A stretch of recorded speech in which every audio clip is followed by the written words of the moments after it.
वो कहते हैं कि भारत जो है वो Bharat is behaving like a super power. Indian navy में आज के दौरान जो है इट्स अ सीरियस थिंग, ये कोई आसान काम नहीं है। और इंडिया का अपने डिस्ट्रॉयर भेजना, जैसे मैंने कहा है कि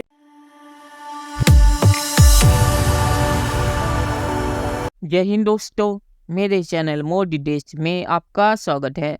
दोस्तों, इस वीडियो को लाइक, शेयर और मेरे चैनल को सब्सक्राइब करना मत भूलिएगा। तो दोस्तों, आज पाक मीडिया बात करे कैसे भारत एक सुपर पावर की तरह बिहेव कर रहा है, और पाकिस्तानी मीडिया ये इसीलिए कह रहा है क्योंकि भारत ने यमन में हुटी जो कमर्शियल शिप पे हमला कर रहे हैं, क्योंकि वो इसराइल के खिलाफ है, इसराइल और पैलेस्टाइन के जंग में, तो वहाँ से जो भी शिप जा रहे हैं उन पे हमला कर रहा है। तो उसे रोकने के लिए भारत ने अपने 2 जंगी जहाज भेज दिए हैं। तो ये देख के पाकिस्तान चौंक गए, और पाकिस्तान कह रहे कि भारत अब एक सुपर पावर की तरह बिहेव कर रहा है, और उन कमर्शियल शिप को प्रोटेक्ट करने के लिए अपने नेवी के जंगी जहाज उन्होंने भेज दिए हैं। तो पाक मीडिया आज इसके बारे में बातचीत कर रहा है। दोस्तों, ये वीडियो बहुत ही मजेदार है, तो इसे आप पूरा जरूर दिखिएगा। तो चलिए और इंतजार न करके वीडियो देखते हैं कि वो जो 10 मुल्कों का इत्तेहाद भारत ने जो ज्वाइन नहीं किया है,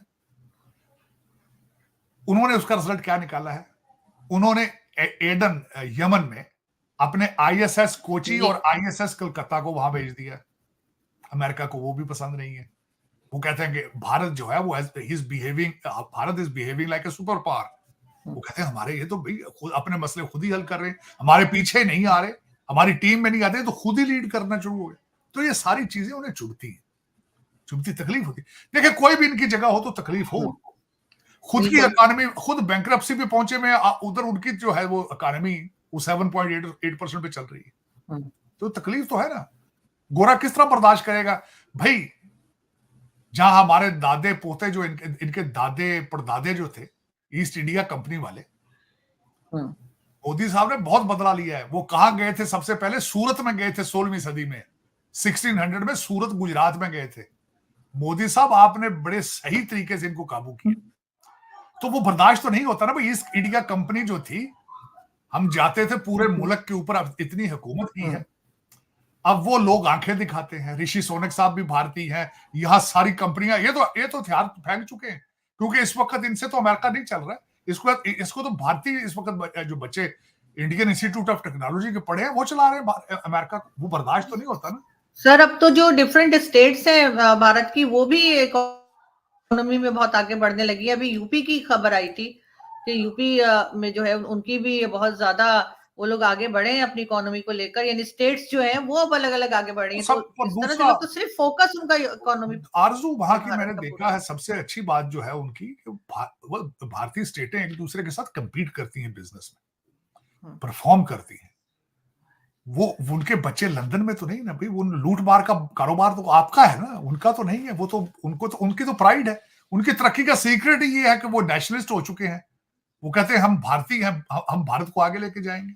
और सर सादे हैं, मतलब वो लोग काफी सिंपल तरीके से रहते हैं। हमारे तो ज्यादा सा पैसा है, कोई मर्सिडीज से नीचे उतरता ही नहीं भाई। आप तो फिर आपके तो कहने क्या है। मैं तो अक्सर अभी भी वो अपने मेजर गुरु वारिया साहब ने जो एक वीडियो बनाई थी, वो काश पाकिस्तान के कॉलेजों में दिखाई जाए, स्कूलों में दिखाई जाए। जो उन्होंने जनरल आर्मी चीफ थे विपिन, हाँ जनरल विपिन, उनके गेट पे खड़े होके अंदर गए और उन्होंने कहा कि ना सिर्फ ये आर्मी जनरल है, इनके वालिद भी आर्मी जनरल थे, इनके जो पिता थे वो भी आर्मी जनरल थे। फिर ड्राइंग रूम में जाके बैठे। मैं समझता हूँ वो पाकिस्तान के निसाब में होने चाहिए जी। हमारे जो पिछले गए हैं मालिक, हमारे जो गुरु बाजवा साहब थे, जब वो घर को गए हैं, 12 अरब रुपए की करप्शन के एलिगेशन है उनके ऊपर। उनकी फैमिली के असास से 12 अरब रुपए हैं। इंडियन नेवी में आज के दौरान जो है 7,000 personal of the Indian navy army, जिसमें से 1200 मरीन कमांडोज हैं, 1000 पर्सनल हैं। ये हमारा इंडियन नेवी का है। इंडियन आर्मी की जहां तक बात है तो 12,37,000 एक्टिव ट्रूप्स हैं और 8 लाख रिजर्व ट्रूप्स हैं। इंडिया ने जो डिप्लॉय की INS Kochi and IS Kolkata, ठीक है, कहा यह जा रहा है कि ये सिर्फ मर्चेंट वेसल्स के लिए हैं और सोमालियन पायरेसी और इन चीज़ों में, लेकिन ये अभी सिर्फ पायरेसी के हवाले से नहीं है। पायरेसी के जो इश्यूज हैं वो रहते हैं, जो सोमालियन पायरेट्स हैं उनके हवाले से ही हैं, और जो पायरेट्स उधर होते हैं। लेकिन इंडिया जो है वो जो एक अमेरिका ने कोलिशन बनाया उसका हिस्सा नहीं बनेगा, ठीक है, बिकॉज इंडिया इस तरह किसी कोलिशन का हिस्सा नहीं है। जो होतीज, मेरा ख्याल है कि इंडिया के रिलेटेड जो शिप्स हैं उन पे अटैक भी नहीं करेगा। सो एक ये तो डिपेंड करता है कि अगर इंडियन शिप्स हैं तो वो अटैक नहीं करेंगे, लेकिन if there is any western ship which is carrying a product for India, it could be a problem. So India might have spoken with the Iranians. India ने इजराइल के साथ तो बात की है, लेकिन इंडिया को जो इरानियन से बात करने की भी ज़रूरत है। ये एक मुझे तो ये नज़र आता है कि इस सीरियस थिंग, ये कोई आसान काम नहीं है। और इंडिया का अपने डिस्ट्रॉयर भेजना, जैसे मैंने कहा है कि इसकी सिग्निफिकेंस इस सेंस में ज़रूर है कि इंडिया ने भेज दिए, but India would not like कि वहाँ पे किसी के साथ इंगेज हो। चलिए दोस्तों, इस वीडियो पे बात करते हैं। तो हुतियों ने पहले कहा था कि हम सिर्फ इजरायली कंपनियों के जो जहाज है उनके ऊपर ही हमला करेंगे, और फिर उन्होंने इसे एक्सपांड करके ये करा कि जो भी इसराइल को समर्थन कर है उनके जहाज़ों के ऊपर हम हमला करेंगे। तो इसीलिए ये चीज़ और भी ज़्यादा बढ़ गई है। और वैसे भी कमर्शियल जहाज जो इंटरनेशनल वाटर में होते हैं उनकी सुरक्षा की जिम्मेदारी अमेरिका की है, और अमेरिका इस पे कुछ भी करने को अभी राजी नहीं है, क्योंकि उन्हें डर है कि वो ईरान को गुस्सा दिला देंगे।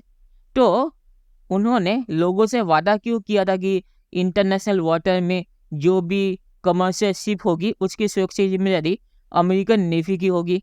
तो अमेरिका का समझ नहीं आता, और अमेरिका ने भी जो 10 देशों का ग्रुप बनाए हैं उन्होंने अब तक क्या किया है। यमन के हुती अभी भी कमर्शियल जहाज़ों के ऊपर हमला कर रहे हैं और अमेरिका कुछ भी कर नहीं रहा। तो अमेरिका अगर कुछ नहीं करेगा तो भारत को अपने जंगी जहाज़ बेचने ही पड़ेंगे। और जो 10 देशों का ग्रुप अमेरिका ने बनाया है, तो मुझे लगता है कि वो सिर्फ दुनिया को दिखाने के लिए बनाया है। मुझे नहीं लगता ये कुछ भी करेंगे। मुझे पता नहीं कि अमेरिका आखिर करना क्या चाहता है। अगर ऐसे ही हुती कमर्शियल शिपों के ऊपर हमला करते रहे तो इन्फ्लेशन और भी ज़्यादा बढ़ेगा, क्योंकि जो ट्रांसपोर्ट कॉस्ट है वो और भी ज़्यादा बढ़ जाएगा, क्योंकि लंबे रास्ते से चीज़ों को आना पड़ेगा। और आखिर में मैं सिर्फ ये कहूँगा कि हुतियों ने जो हरकतें वो कर रहे हैं इसकी वजह से जो इंपोर्ट एक्सपोर्ट में जो पैसा लगता है ट्रांसपोर्ट में उसका खर्चा और भी ज़्यादा बढ़ेगा, और समय भी ज़्यादा लगेगा, तो इन्फ्लेशन दुनिया में और भी ज़्यादा बढ़ेगा। तो अमेरिका अगर कुछ नहीं करेगा तो जो बाइडेन के इलेक्शन में उसे ही नुकसान होगा। तो चलिए देखते हैं कि फ्यूचर में क्या होता है। दोस्तों वीडियो देखने के लिए बहुत बहुत शुक्रिया, और हमारे चैनल सब्सक्राइब करना मत भूलिएगा। Thank you very much.